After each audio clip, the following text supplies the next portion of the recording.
Hey, Nation, Harry here, and what a special treat to be with Carl Guest, my childhood friend from elementary school in Anchorage, Alaska. And then Carl, we rode the wave and migrated to Seattle or the Pacific Northwest in the same relative time frame. I don't want to mention how many years ago, but we were part of that wave of Alaskans that came down to the Northwest to make our mark, and here we are. Sir, please introduce yourself, and then we want to talk about making everybody a TV studio in this remote work from home world and being trying my best, man, trying my best. I can learn from you. Carl, what's your story, sir? Well, like you landed in Seattle a while ago and then watched the tech boom just rise, but I had spent 20 years up until that point as a corporate communications writer, so I touched everything with a noun or a verb. And then about 8 years ago, made the transition to being an executive presentation coach, which basically I describe as saving you and everybody who's listening to this from boring presentations. Because we've all been there when somebody goes on for too long, they can't get to the point, the slides gives us migraines, and we just want to go home.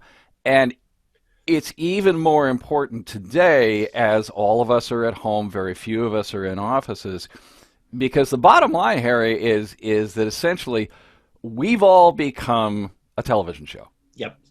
Yep. And when Love we it. get on a meeting, people are going to tune in or tune out or pay attention or not pay attention, depending on how we come across.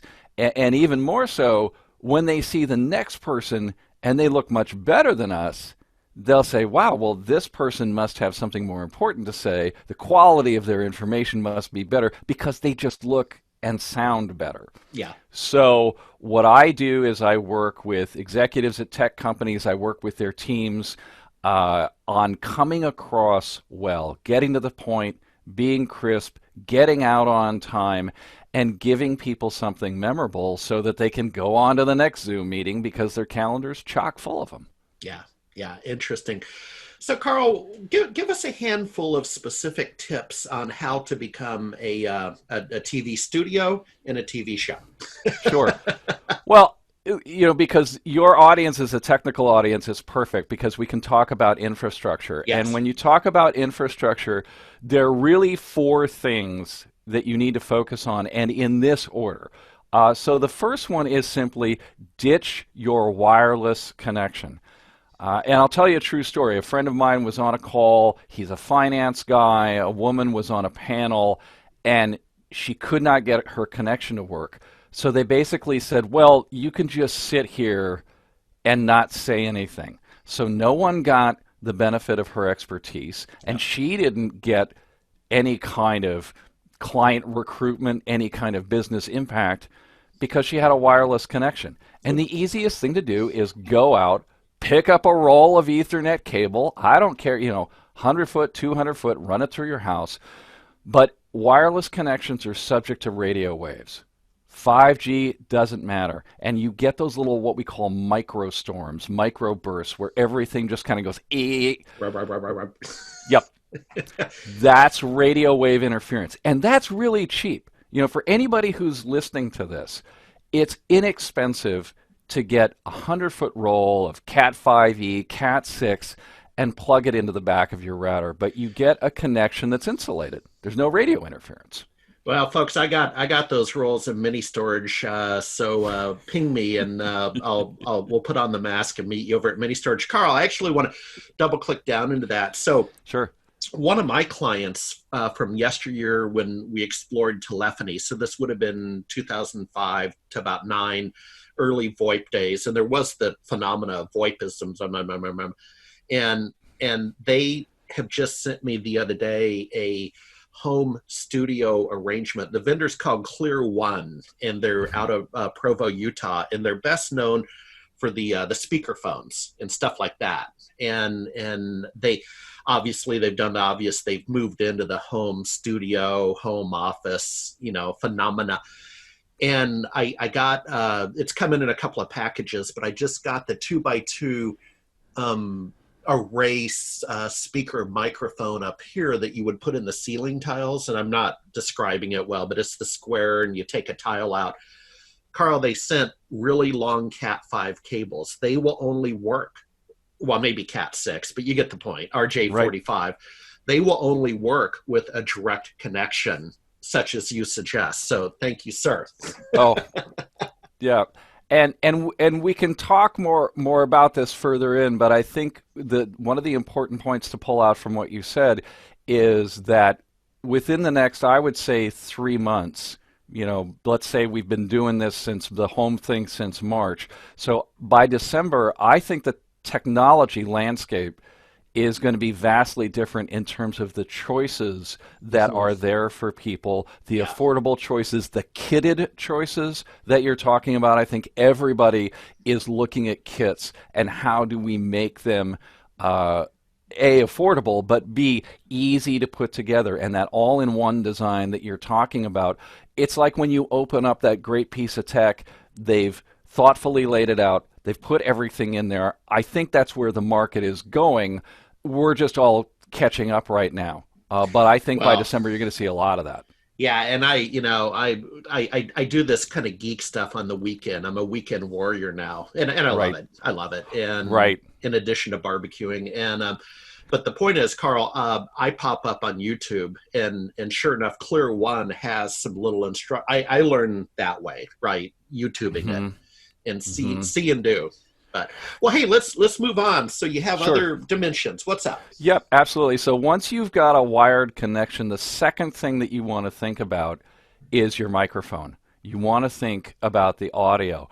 Any newscaster, any broadcaster will tell you that you can have middling video, kind of crummy video, as long as you have good audio, everything's fine. But if it's the reverse, if you have lousy audio and good video, it doesn't matter because you'll get that squinty look where you're trying to distinguish the words.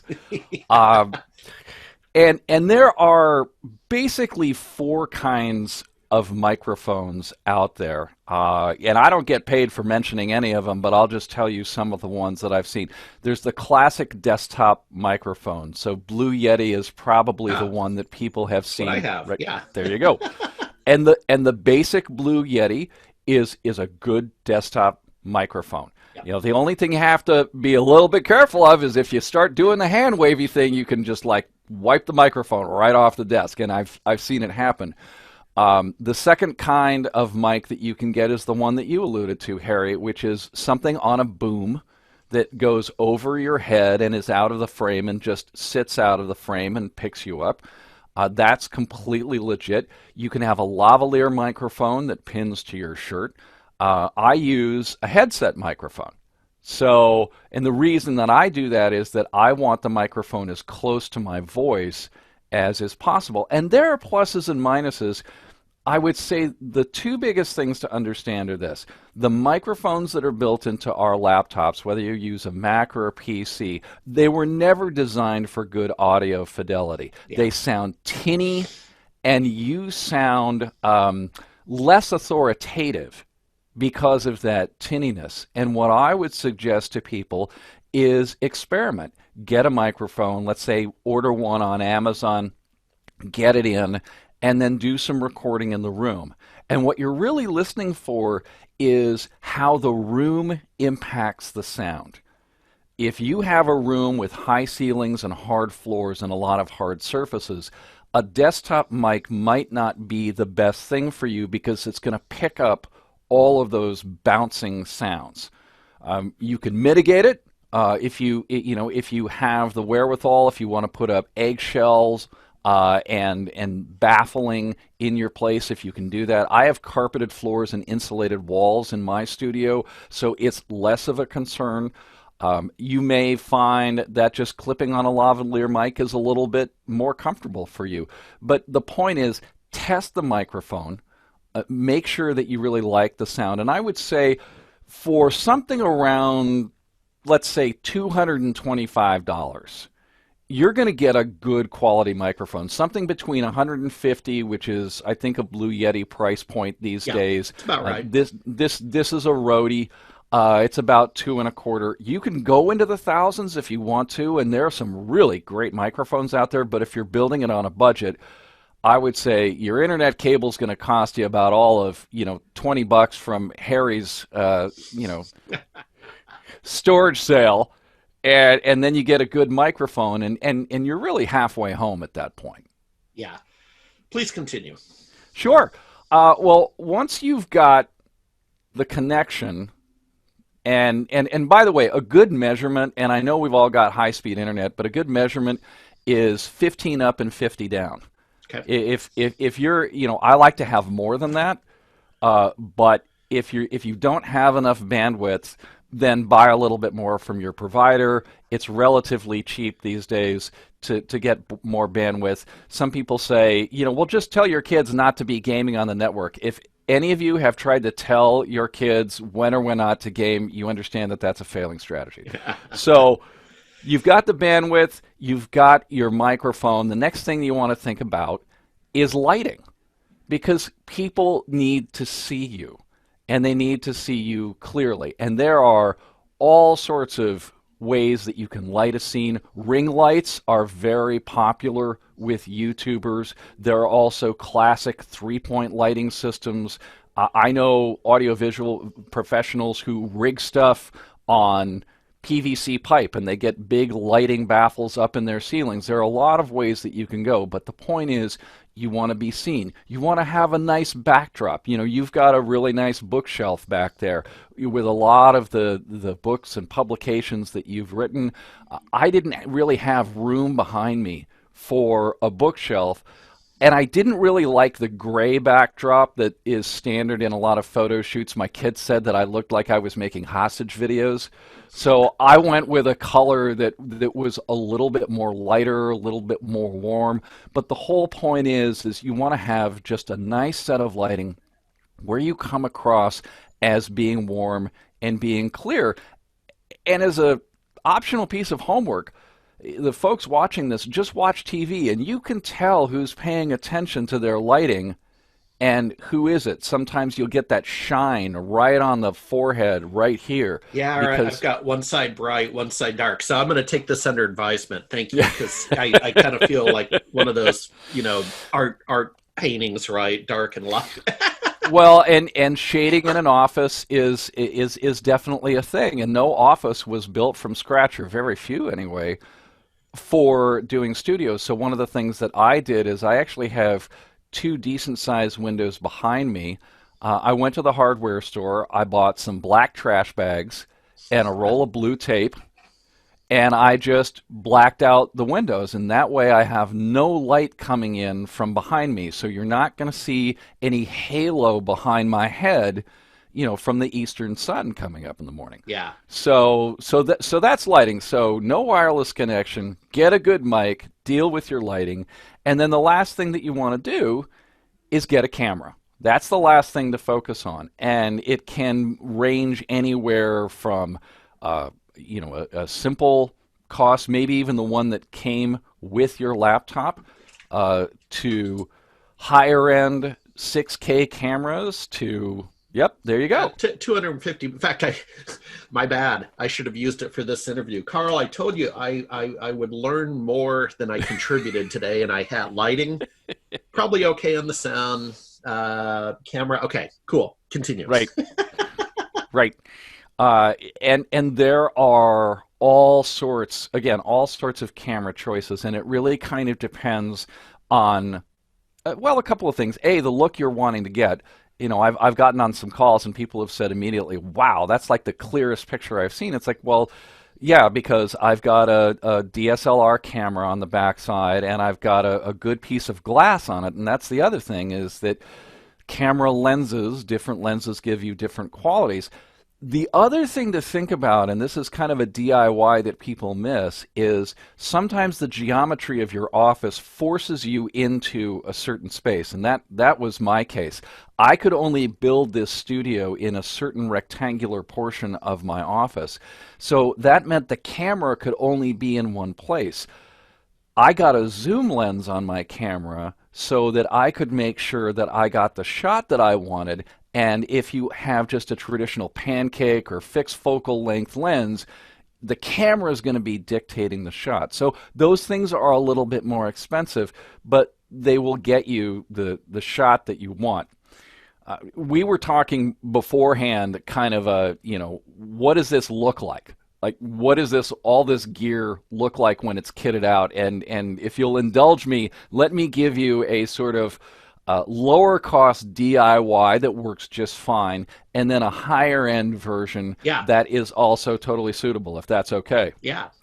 Okay, so this is Steve Schmidt.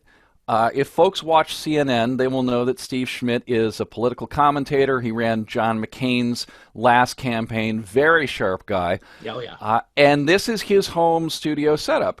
And you will notice he's got a ring light. He's got very good lighting in the background. And I'm going to guess that he's got a pretty decent microphone clipped to the collar of his shirt. But if you also look closely, he has raided his bookshelves and gotten every hardback book in the house and piled it up underneath the computer. It didn't cost him a lot to do that, just a little bit of time and maybe a couple of Jenga moves, but other than that, and then he's got a couple of wicker baskets holding the light up. So this is a really easy DIY setup to do. And he does this. The only thing that I would note, and this is true for any setup, I would argue, is that I really like to have a dedicated computer running my setup. I don't like having a computer that I use for other things, and one of the reasons is the bing bongs or the alerts, or you've got some software process running in the background and it's a distraction. So running my studio is a Mac Mini that's dedicated solely just for streaming the studio. Now, obviously, it's an extra investment, and you can go either way.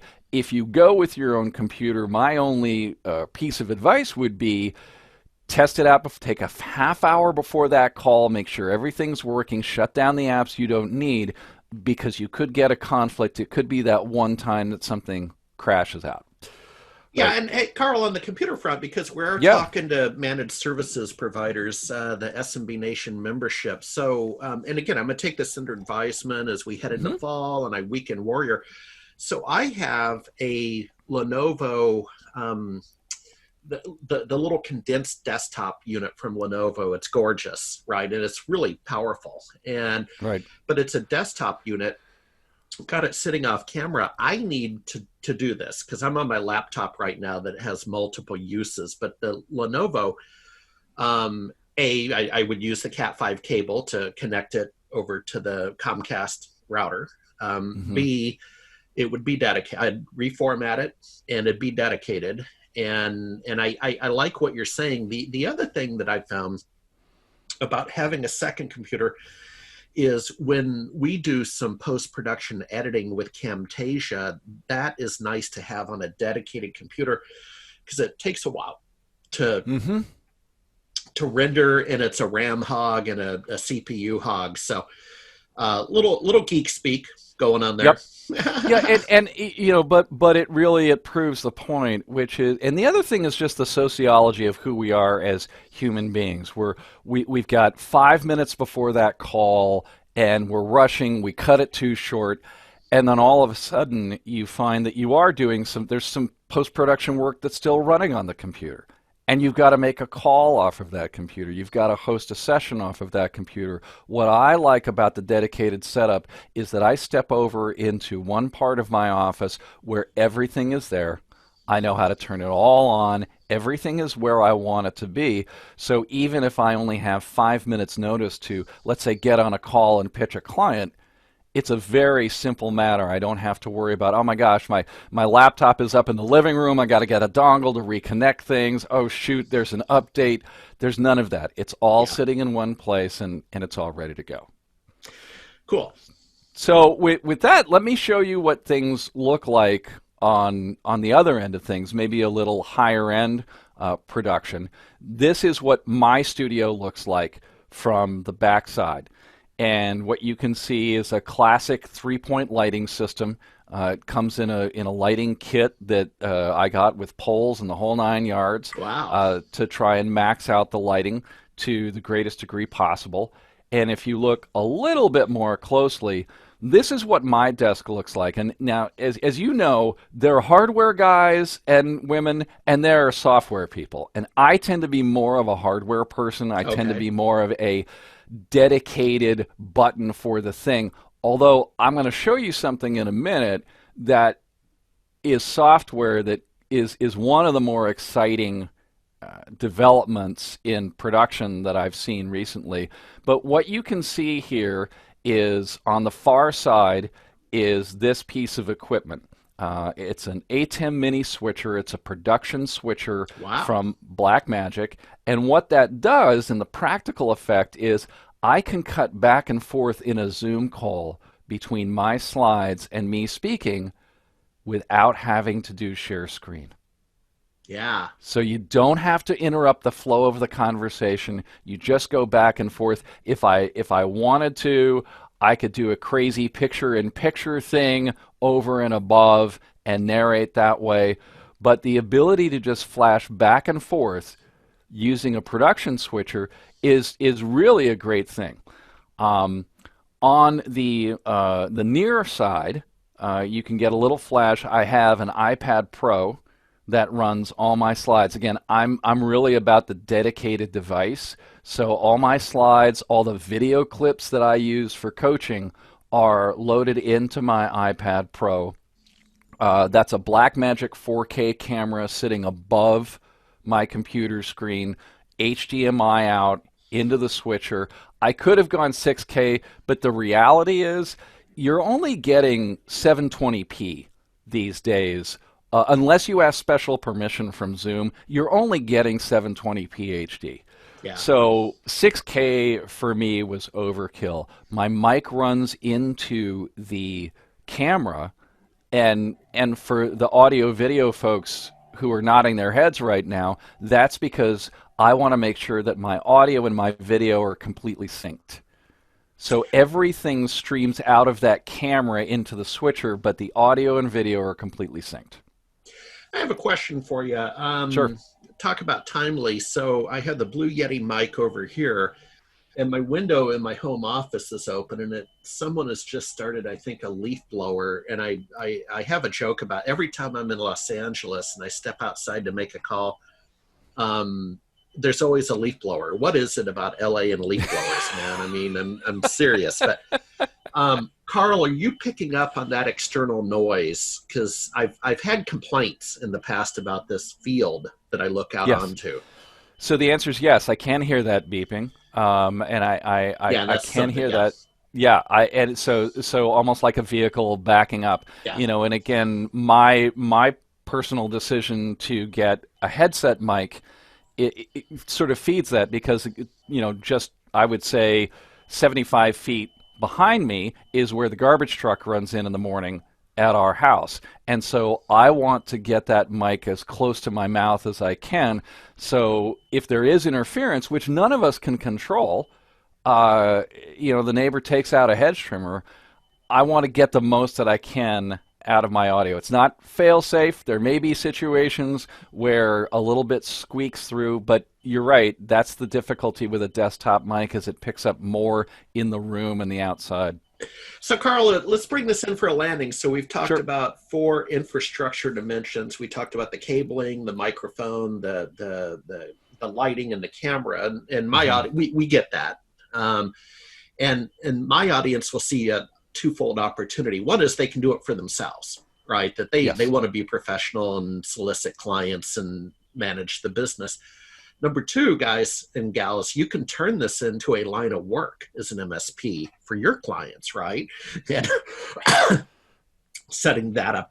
What are the value ranges that we should be thinking about? Maybe the low end for X and the high end for Z in terms of the monetary outlay. Sure. I would say, it's all going to depend on the client and the individual's budget. But I would say that on the lower end, with a good, not great camera, and a, you could probably be into this for between, let's say, $500 and $1,000, and get yourself up and running and look better than a lot of the people out there. Of that amount, I would really sink a lot of it into the microphone and the lighting. You sound good, you look good. If the camera is okay, that's okay. But look good, sound good. You can obviously upgrade over time.